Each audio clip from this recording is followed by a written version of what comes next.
So I figured I'd start with what an essay is. Um, and as noted here, it does involve writing. And so I would really love for you guys to do some writing tonight during this workshop. And when I say grab your materials, I'm kind of thinking the pen and paper variety. So I'm old fashioned, I'm old school that way. I feel like writing is better, at least the first drafts when you do it by hand, because it just is sort of a clear channel from your head down your arm onto the paper. It's more physical. I don't know, I'm making that up probably, but it's there also is a part of the exercise that we're going to do tonight that you won't be able to do on the computer. So if you want to do it, you'll have to do it on paper. So as I was preparing this, I was thinking how if I had been teaching this essay a year ago, or this workshop a year ago, it would have been a little bit different. I don't know about you guys, but as an English teacher, ChatGPT has sort of taken hold of my entire universe.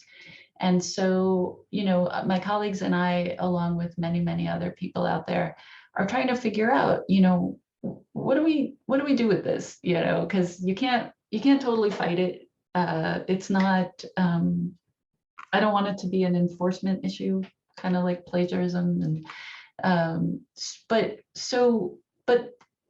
but it is a thing that can write pretty good essays for us in like 5 seconds. And I'm going to show you a couple that I came up with for this essay contest, or that ChatGPT came up with for this essay contest. And then, so I guess I want us to consider a little bit, like, if we can go online and have this robot essentially write really good essays for us, why should we write them ourselves? Like, why is it an important or worthwhile thing to be doing? So first, I just want to consider, what an essay actually is. And the word essay comes from the French essayer, which means to try. So an essay is an attempt or a try. And the way I look at it is an attempt to make sense of something for yourself. Okay. So what that means is, I think that if we say, oh, well, ChatGPT can write these great essays, why don't we just do that? Then we're only thinking of the essay as a product and not as a process. And not only are we taking the humanity out of it, but we're taking the joy out of it. Writing an essay should be fun. We should have the joy of discovery, of making sense of something in our world, of figuring something out. When I write an essay, I'm usually like almost forced to the paper because there's something I want to figure out. There's a question that I have. There's an idea that's sort of floating around and I just don't know what to make of it. So that's what I sit down to try to figure out what it's all about. So I try to make sense of something. But if that was all I did, then I wouldn't be writing an essay. I'd be writing a journal entry. So first, it's an attempt to figure it out, and then it's an attempt to explain it to somebody else, to take my vision, the thing that I figured out, and put it into your head so that you see what I see and hopefully are interested and understand it. So in order to do this, we have to go through a drafting process. Now, probably even if we start by writing by hand, we eventually end up on a computer. And so the word draft might not have the same kind of meaning it used to have in that sense, because nowadays you start writing and then, oh, I can move this, I can change that, and we can be changing things the entire time we're writing. So what's a draft? But I want to encourage you to start a draft and take it all the way through before you start manipulating things. Because if you're changing things, that means your editor is on. And when your editor is on, it becomes a lot harder to actually generate material. to generate the ideas that we need to write a good essay, we have to turn off our judgment a little bit and say, okay, this idea might be really stupid, but I'm going to follow it through just in case. I'm just going to take it, see where it goes, and later on I can erase it. I can crumple it up. It doesn't matter. It's not written in blood. It's not chiseled on my tombstone, right? My words can be thrown away and regenerated endlessly. And it's never wasted because those words and the ideas will go on your compost pile for later projects. So the first and the earlier drafts are for figuring it out. It obviously being your understanding or your vision of the issue or the topic that you're writing about. In this case, my dreams for my community, my vision for my community. Now, as you're writing this, you might just describe it. You might say, okay, this is my vision. Here's what it looks like. It's got flowers over here. It's got trees over here, whatever it is. And then you're going to try to put that vision into your reader's head, sharing it with them. But most essays, and actually probably all essays, are more than just descriptions. They are arguments. In other words, they're meant to convince a reader to believe something or to do something that you want them to believe or do. And so even just by describing your vision, what you're actually saying to the reader is, this is how you should see it. So you are telling them what to do. In fact, essays are a wonderful way of manipulating people. Our whole goal is to make other people think exactly what we want them to think. And so it's a nice way to manipulate people, but it's still, that's what it's all about, is we're trying to control other people's minds. And the more precise we get with our words and with our structure and our details, the better we can control them. I know this is not the way I'm supposed to be saying this, but it really is. Even Joan Didion says that our goal is to take command of the reader. All right, so an essay is an argument, but then what is an argument, right? Really all it is a claim plus a support for that claim. No thumb wrestling involved, no raised voices, no threats of violence, none of those things. But really, I could make an argument, if it's just a claim and support, I could make an argument in one sentence. I could say, you should vote for me for president because I'm going to give you everybody $600. And I have now made an argument. I have a claim, vote for me, you should vote for me. And I have a reason, because you're going to get $600. So that's an argument, but it's not a very convincing argument. It doesn't have a lot of detail behind it. And, obviously it's not true, and I'm not running for president, thank God.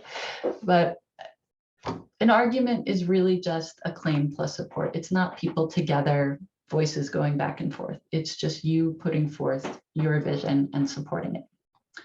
All right, so here's my extremely technical diagram of an essay.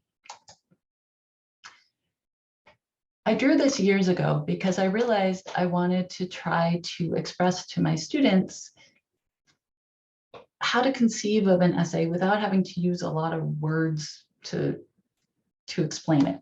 So I drew this diagram, and obviously we've probably all heard that an essay should have an introduction, a body, a conclusion, and a thesis, right? Your thesis is your claim of your argument.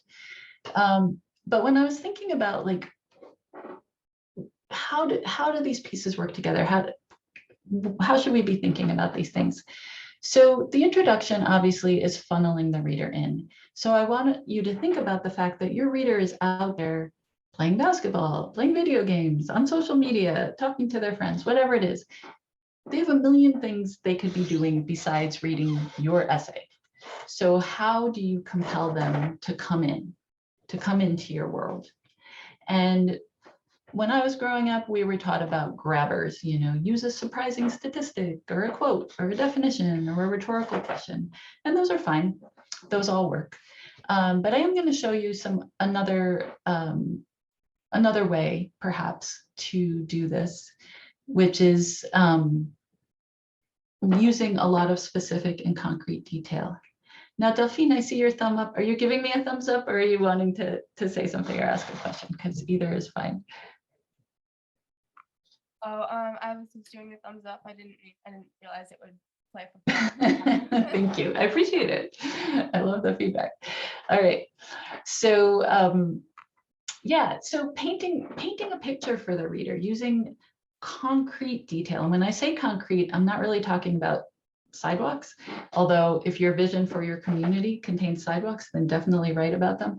But when I say concrete, what I mean are things that are available to the senses. So you can see them, smell them, touch them, hear them, feel them.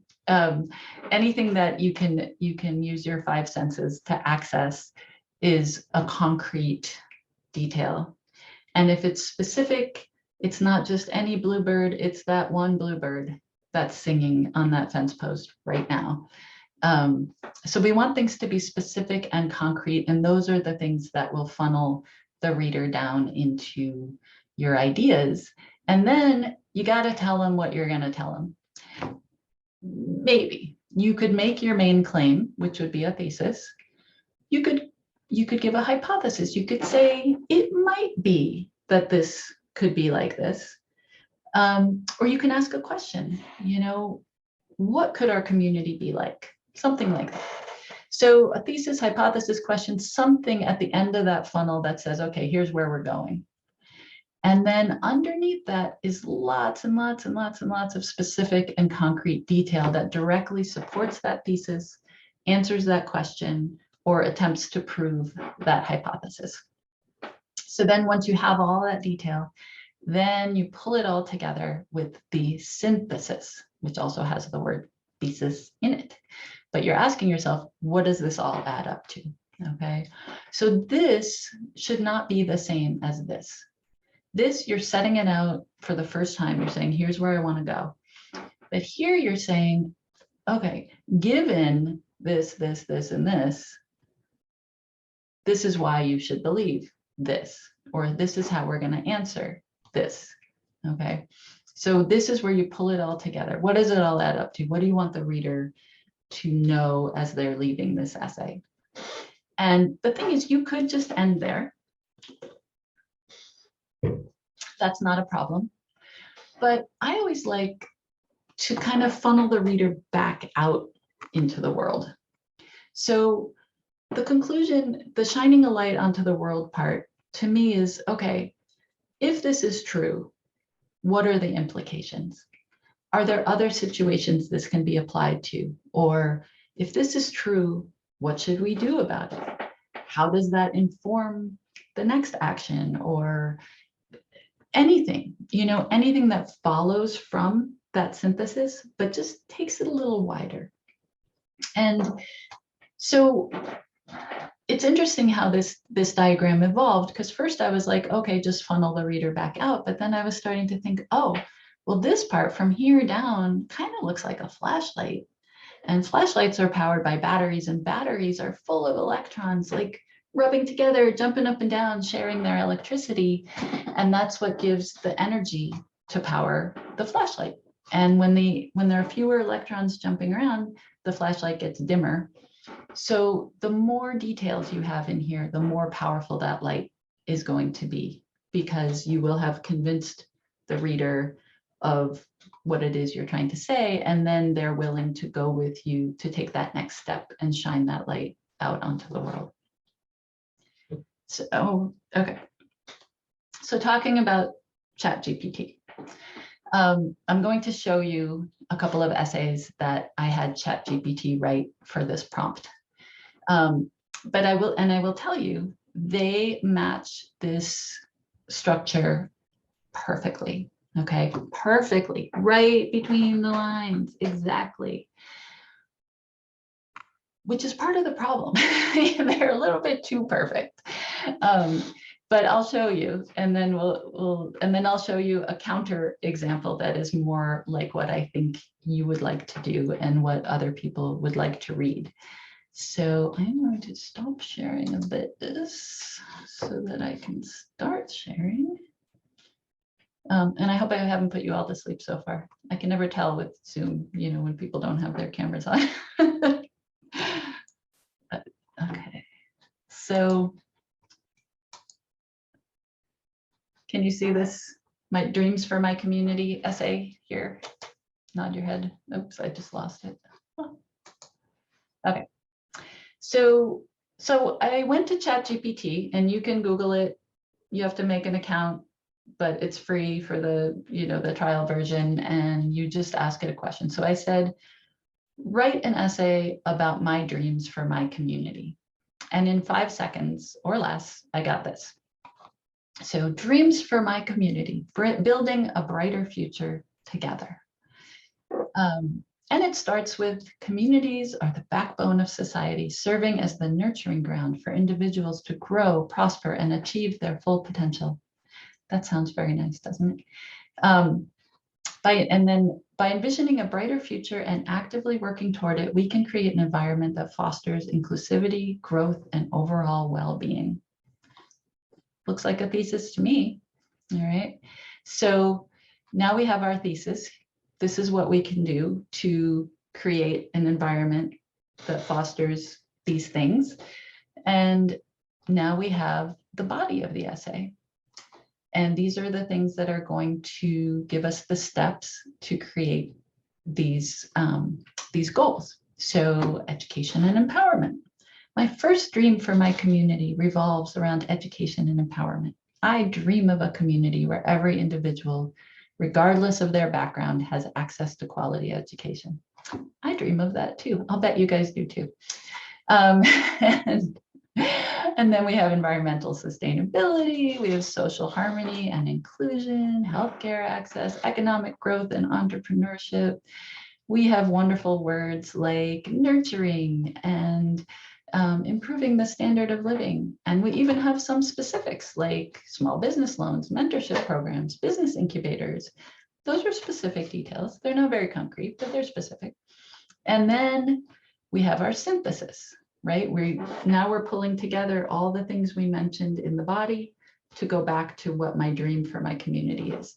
My dreams for my community encompass education, environmental sustainability, social harmony, healthcare access, and economic growth.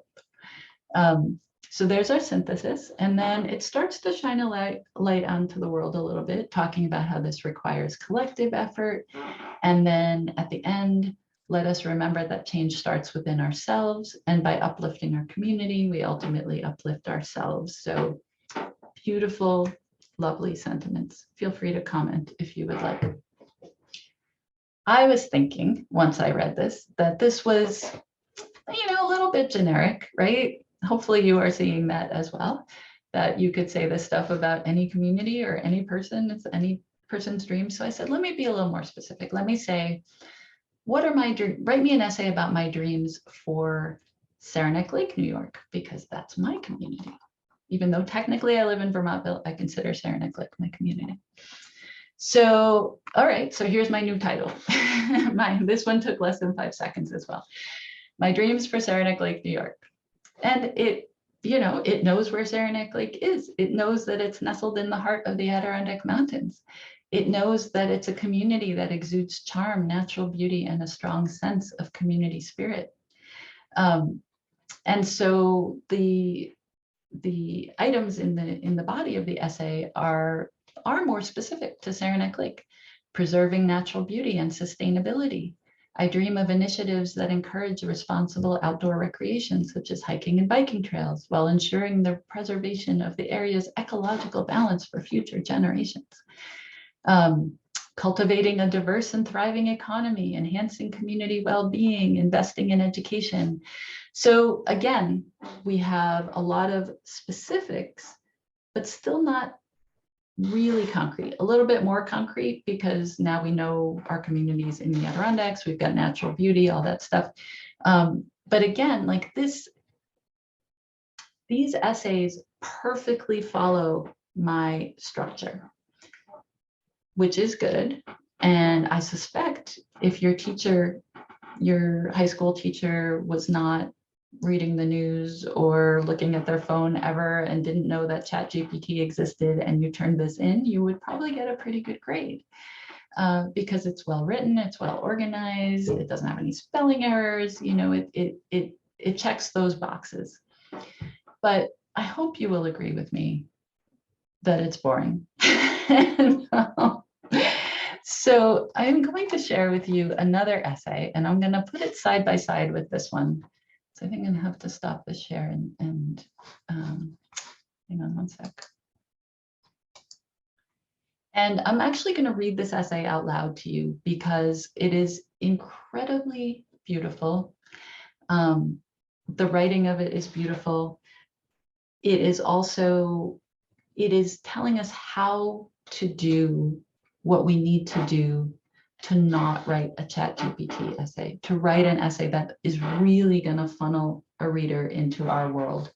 So I suspect I'm not sharing it at this moment, so I will share it now. Hang on one sec.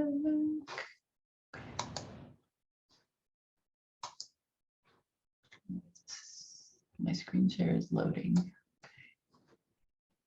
All right. So do you see two essays side by side? Mhm. So this is a chapter from the book Writing Down the Bones by Natalie Goldberg. Oh, did I say that if you wanted to, you should doodle while I'm reading out loud, just to keep your mind focused? Please feel free, or use a fidget spinner or whatever you got to do to stay focused.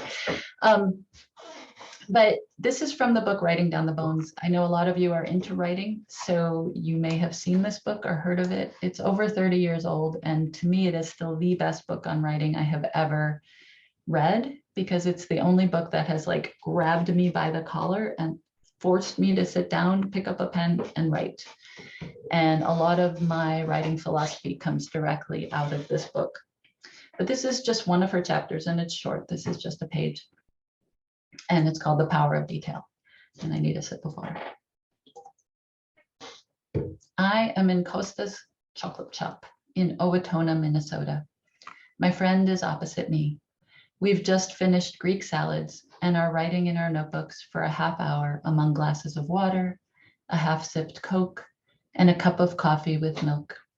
The booths are orange, and near the front counter are lines of cream candies dipped in chocolate. Across the street is the Owatonna Bank, designed by Louis Sullivan, Frank Lloyd Wright's teacher. Inside the bank is a large cow mural and beautiful stained glass windows. So already you can see we're in a very different universe. Our lives are at once ordinary and mythical. We live and die, age beautifully or full of wrinkles. We wake in the morning, buy yellow cheese, and hope we have enough money to pay for it. At the same instant, we have these magnificent hearts that pump through all sorrow, and all winters we are alive on the earth. We are important, and our lives are important, magnificent really, and their details are worthy to be recorded. This is how writers must think. This is how we must sit down with pen in hand. We were here. We are human beings. This is how we lived. Let it be known the earth passed before us. Our details are important. Otherwise, if they are not, we can drop a bomb and it doesn't matter. So this is the end of the funnel. This was our thesis here. Yad Vashem, a memorial for the Holocaust, is in Jerusalem. It has a whole library that catalogs the names of the 6 million martyrs. Not only did the library have their names, it also had where they lived, were born, anything that could be found out about them. These people existed and they mattered. Yad Vashem, as a matter of fact, actually means memorial to the name. It was not nameless masses that were slaughtered. They were human beings. Likewise, in Washington, D.C., there is the Vietnam Memorial. There are 50,000 names listed, middle names too, of American soldiers killed in Vietnam. Real human beings with names were killed and their breaths moved out of this world. There was the name of Donald Miller, my second grade friend, who drew tanks, soldiers, and ships in the margins of all his math papers. Seeing names makes us remember. A name is what we carry all our life, and we respond to its call in a classroom, to its pronunciation at a graduation, or to our name whispered in the night. It is important to say the names of who we are, the names of the places we have lived, and to write the details of our lives. I lived on Cole Street in Albuquerque, next to a garage, and carried paper bags of groceries down Lead Avenue. One person had planted beets early that spring, and I watched their red-green leaves grow. We have lived. Our moments are important.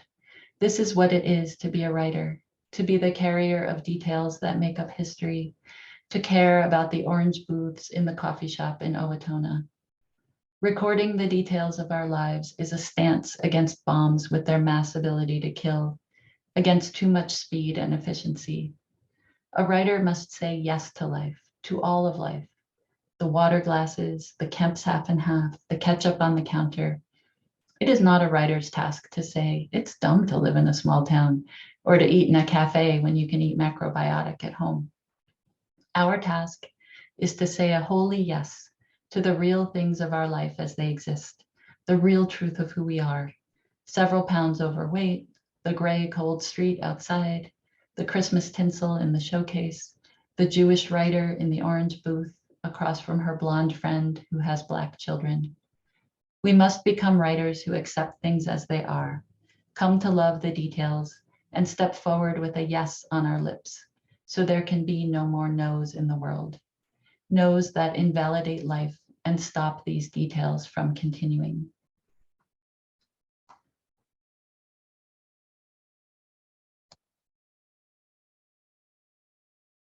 Hope you like that.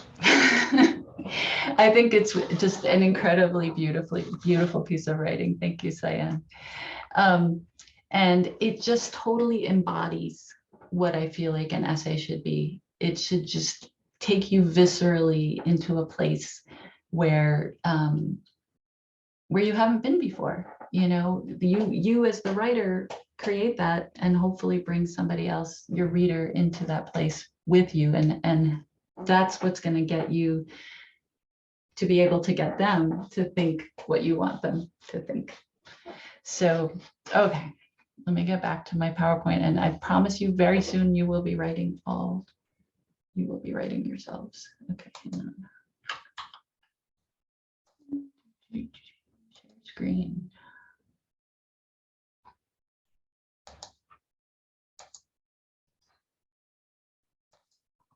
I'm sorry, I keep losing my where I'm at. So let me hopefully. Okay, there we go. So hopefully you're back to seeing my beautiful essay structure diagram. Shake your head if you're not. So I was thinking about our prompt, which is my dream for my community.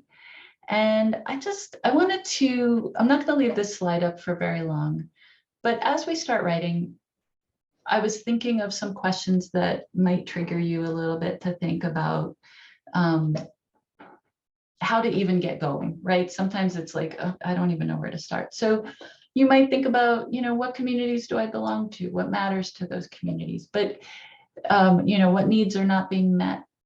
What's awesome? What could be awesome? Where do I see myself in the future? What would that situation look like? What would it look like from close up or from far away? These are all just things that should be rolling around in your mind. But don't in any way feel limited by these questions. I want you to go whatever direction you want. Sue. That is exactly what we want, because this contest is for 13 through 25, big age span, but we wanted them not to be limited by my community is Rensselaer or my community is Saranac Lake. Thank you. That's exactly what we're looking for. I read your mind. Yay. All right.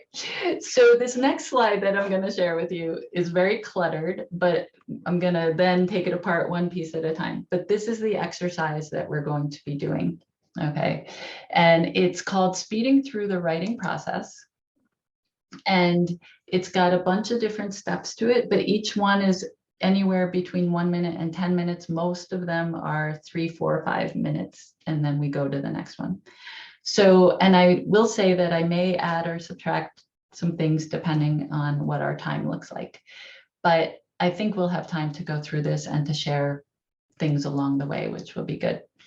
So, but I want to first talk about how the attitude that we want to go into a piece of writing with, which is, I am going to write the worst junk in the universe and it is okay. Like, I can write anything. It doesn't matter because no one is going to see this first draft. And I just need something to work with. It's like digging up clay from the riverbank. You can't make anything out of clay until you have the clay.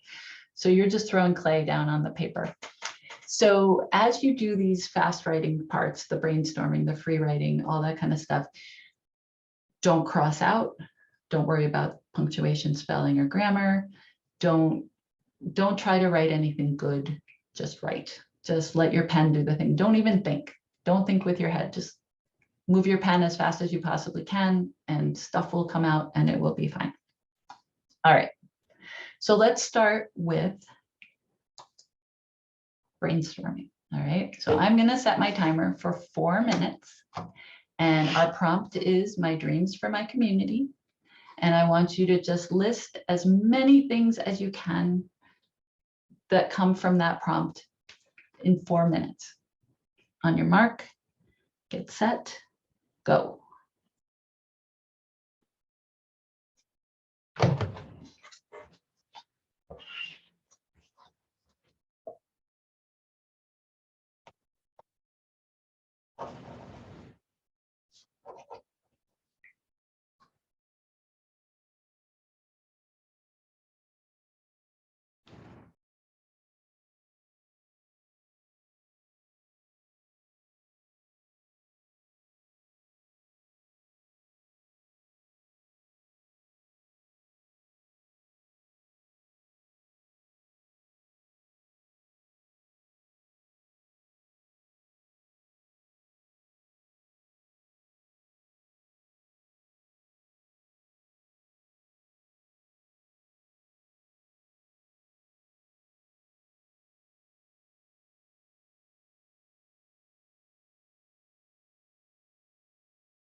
Tell you what I always tell my students, think with your pen, not with your brain. When you think you're stuck, just write, I'm stuck, I can't think of anything else. Just keep going. Stuff will come out eventually.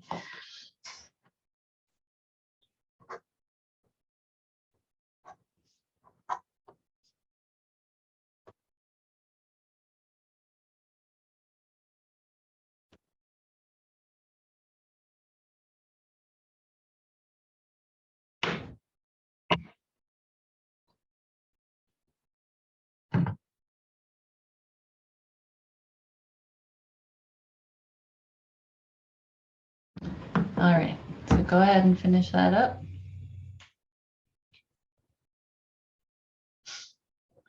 Does anyone want to share any of the things that they brainstormed?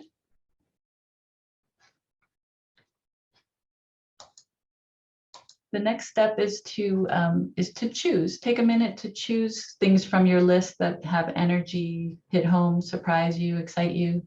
Delphine, what would you like to share with us? I can say some of the things I came up with. Okay, great. Okay. I don't know if these are the sort of things that we were aiming for, but I like opportunity and diversity, and truth and safety, happiness, freedom. Yeah.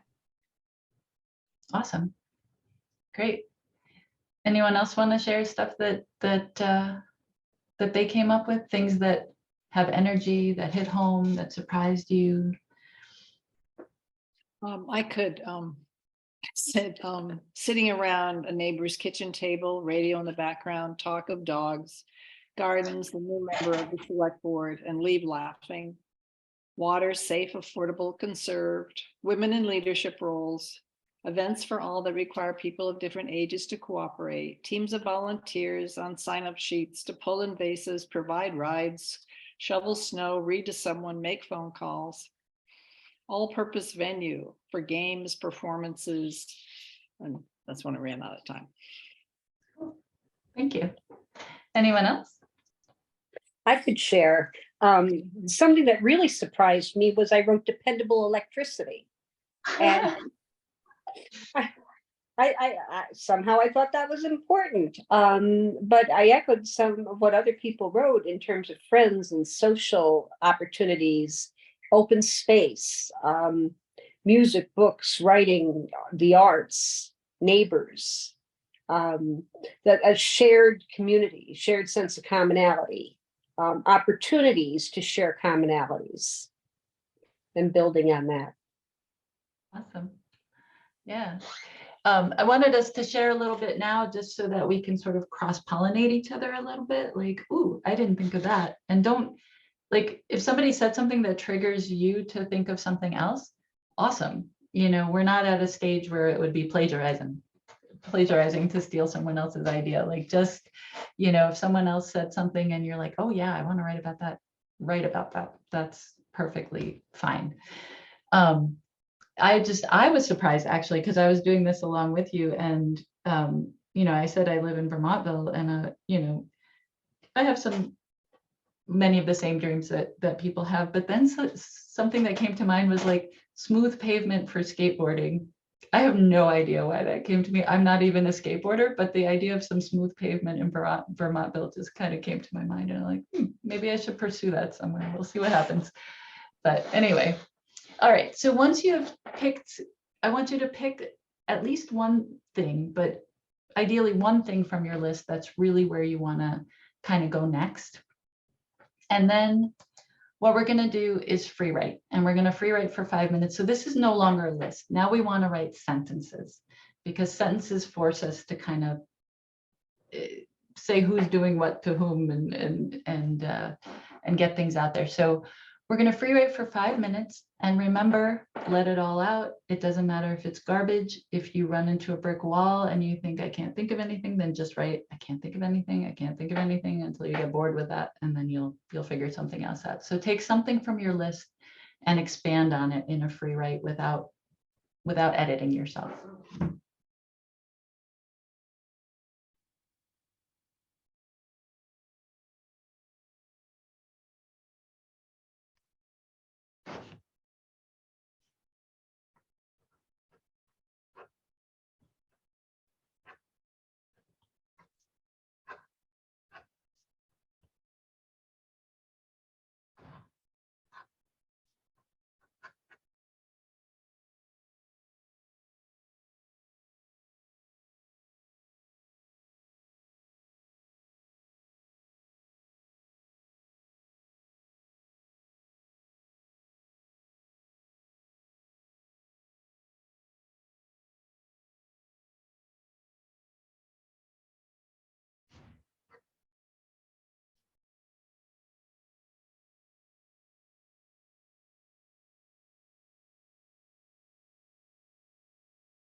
All right, go ahead and finish that up.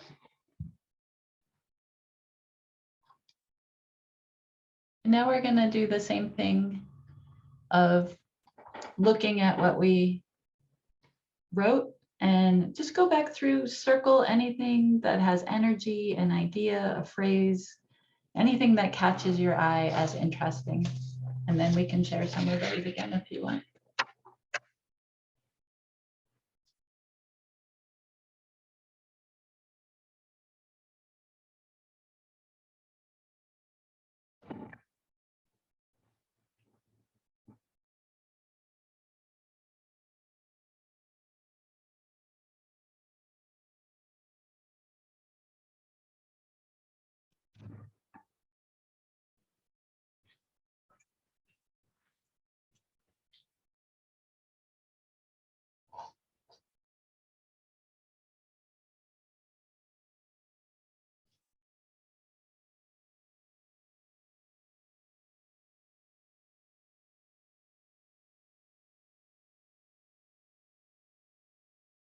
Does anyone have anything from this process that they want to share with us?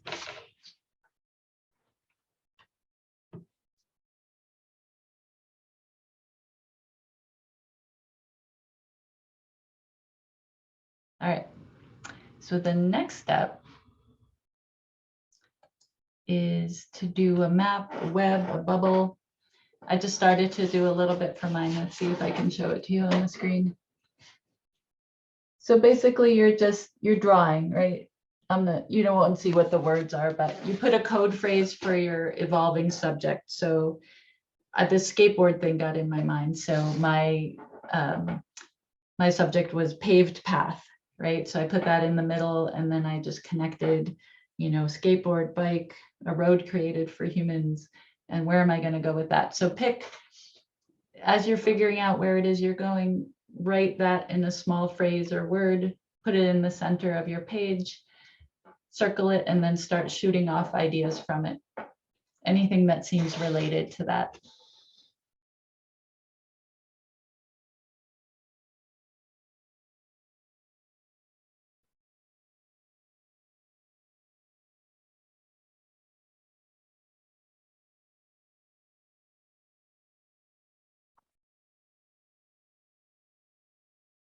Shir, can you, oh, sorry, can you share your a drawing? And Oh, maybe yeah, I don't know how, but let's see, hang on one sec.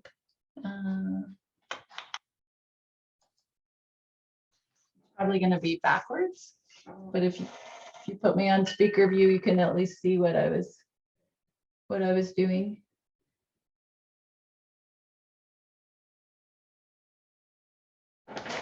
You're muted, Sue, but hopefully that was helpful. It wasn't backwards. Oh, okay, cool.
At any point, a particular exercise isn't working for you and you want to go back to a different one, go for it.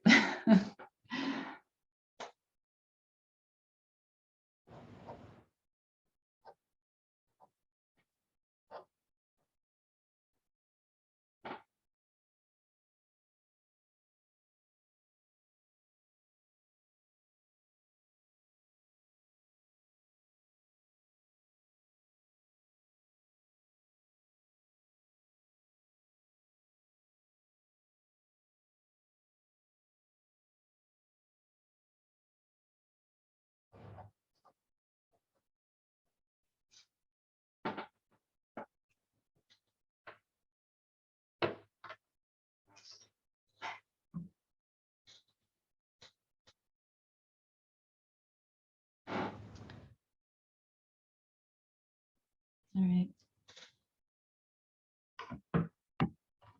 So just as before, now we're going to take a minute to look at what we came up with.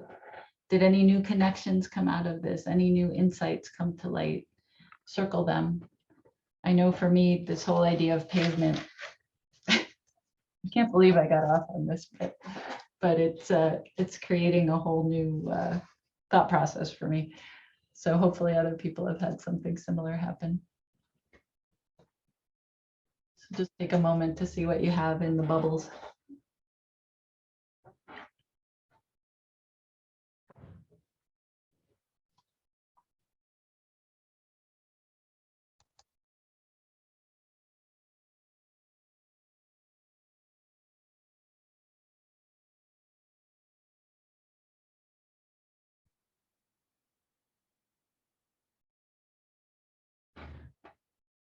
So now what we're going to do is play with distance. All right. What does this look like from up close? What does it look like from far away? In the Natalie Goldberg essay, we had, the table in front of her, the Kemp's half and half, the cream candies. And then we had the from far away, the bombs with their mass ability to kill, right? A few years ago, so like 10 years ago now, I was writing about the topic of enough, like what does enough look like? And I was using this exercise. And so, I had a paragraph of from up close, enough is getting home and opening the refrigerator.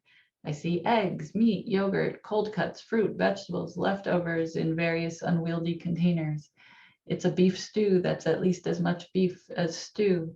So this is the up close. And then from far away, enough looks like a window glowing with light, many windows, as I rise above the ground and can see more and more of the landscape.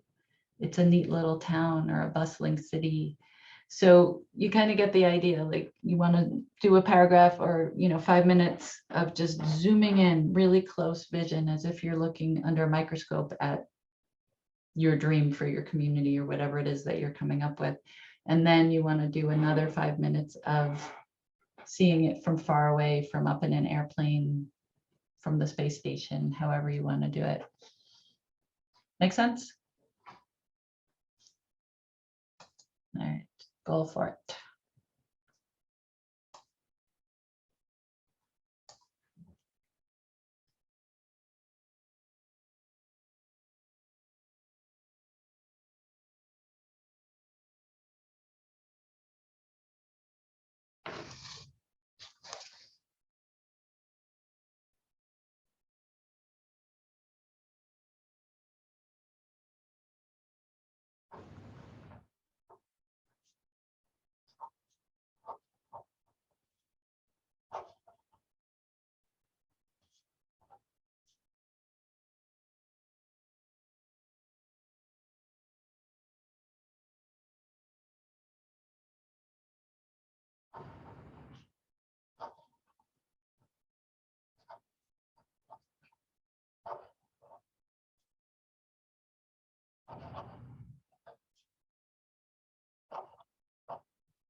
Okay. If you were doing up close, switch to wide angle. If you were doing wide angle, switch to up close.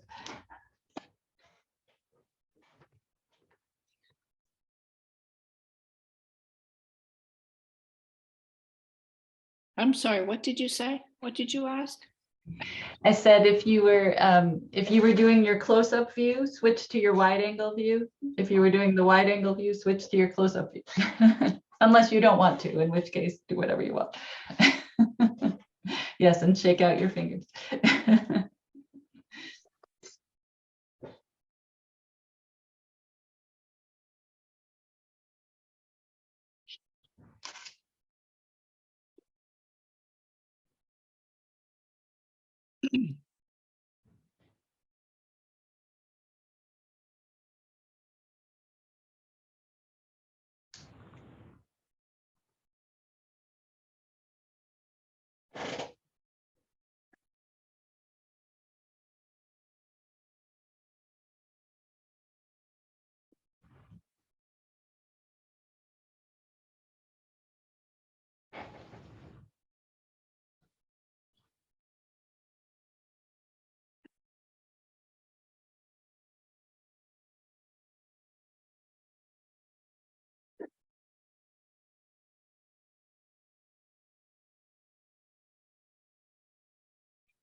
I'm actually going to stop you in about 30 seconds.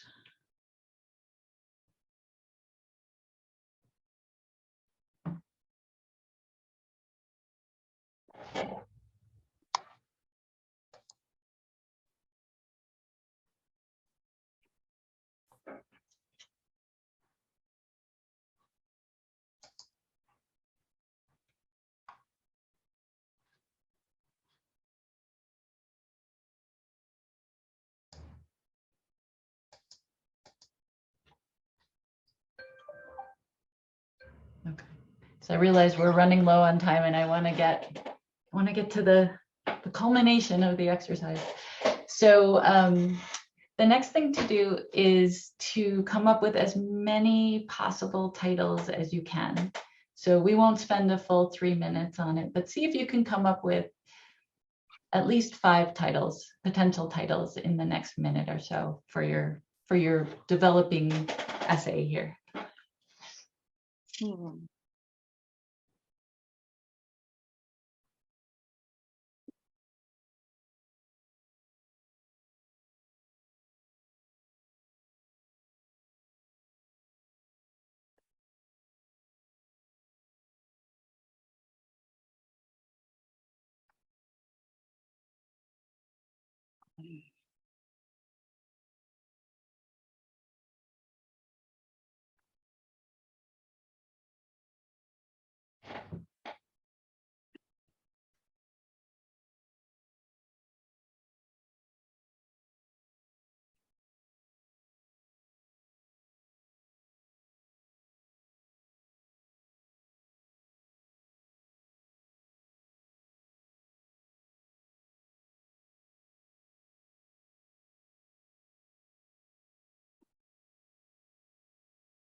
All right.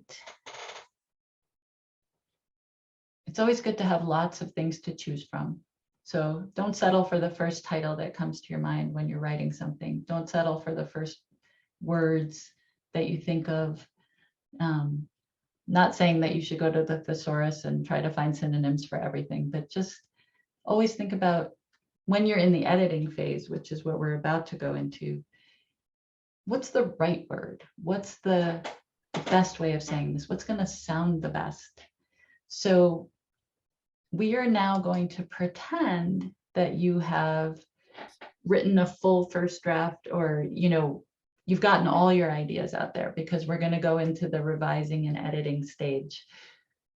When you leave this workshop and you go to write this essay for this essay contest, those of you who are going to do that, you can work from this that we're going to create now, but in a sense, start over with an open mind. So you're not like, again, continually revising as you're writing. Try to go back, write a full draft, and then come back and do these techniques and, you know, clean it up, try to make it so somebody else could possibly want to read it. So again, we probably won't take the full 10 minutes because I want people to be able to share, but let's take 5 minutes and go back through what you wrote, see if you can put some sentences together, something approaching a paragraph with one of your titles, and something that you can share with the rest of us.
All righty.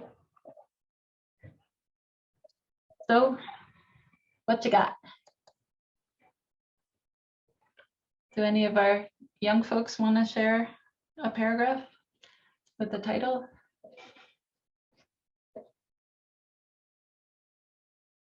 Delphine, I'm curious where you went with what you shared earlier from your brainstorming.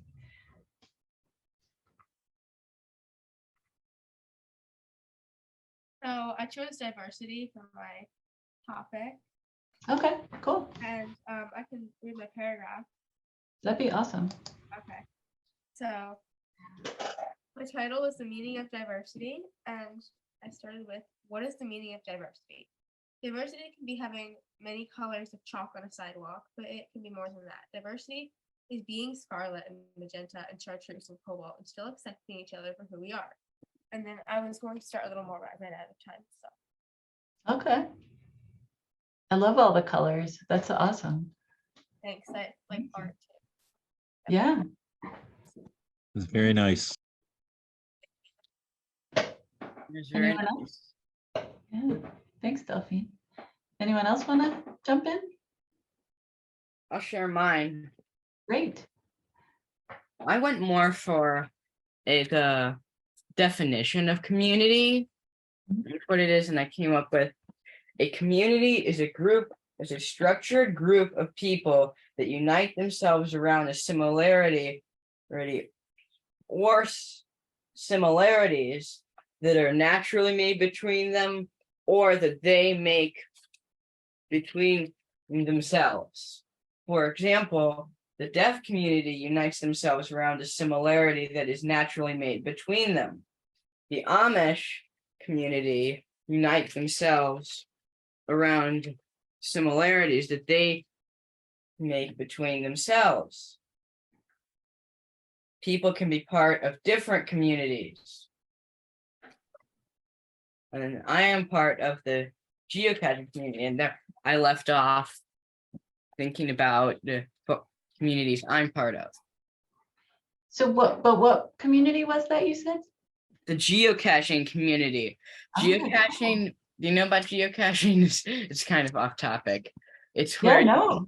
you can download an app on yourself and use GPS satellites to find little containers in the woods, and it's a worldwide thing. I think it's awesome. To me, it makes it seem like the entire world turns into a treasure hunt, which is so cool.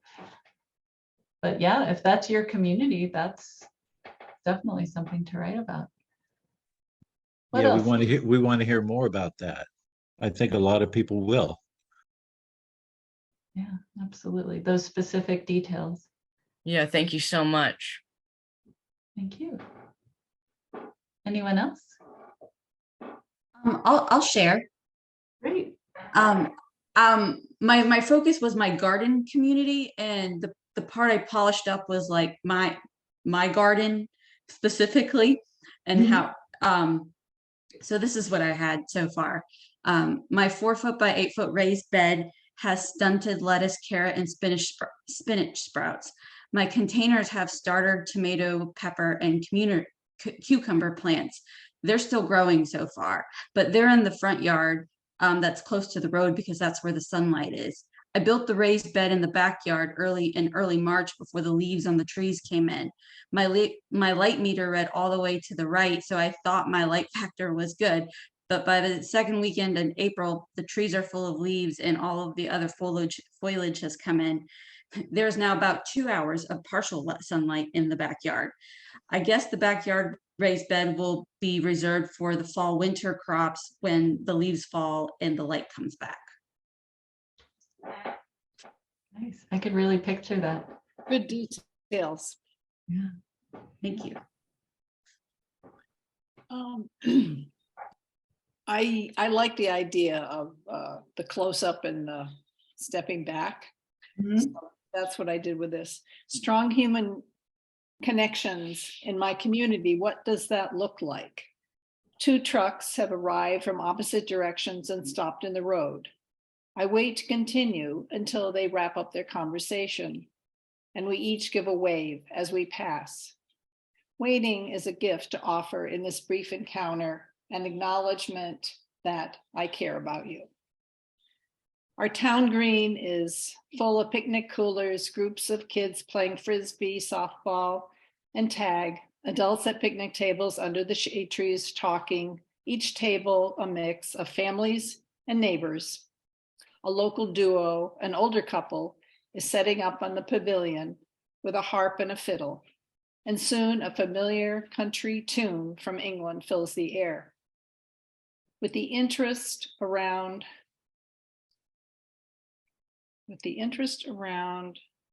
aroused by many opportunities to get to know one another, warts and all, we can create a more inclusive, healthier community.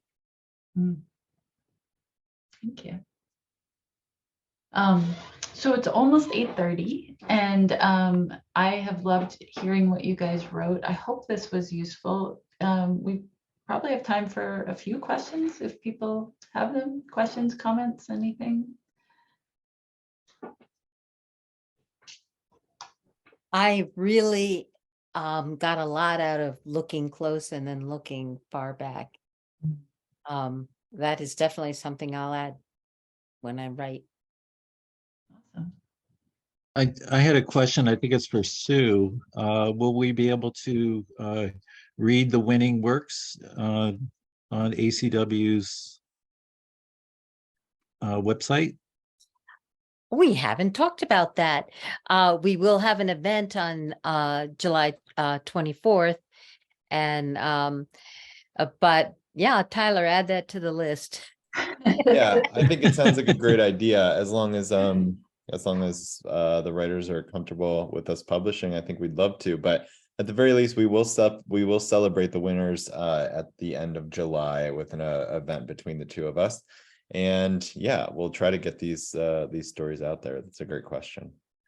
I want to also chip in real quick and just say, if anyone is confused about the submission process, there's a form to fill out. You can find that on that link that I shared in the chat. It's the link that's on our website. On that page, you'll find a link to a form, like a Google form. You fill that form out and submit it. That's just so I have all of your information, know which category you're in, know your name and contact. And then there's the second step, which I know is a little bit not smooth, but then you have to email me your essay and then I will share it with the judges. So, and my email, you should have it because you registered for this workshop, is info@AdirondackCenterForWriting.org. If you have any questions at any point about this or anything else, you can reach me at info@AdirondackCenterForWriting.org. And my email is on the website too.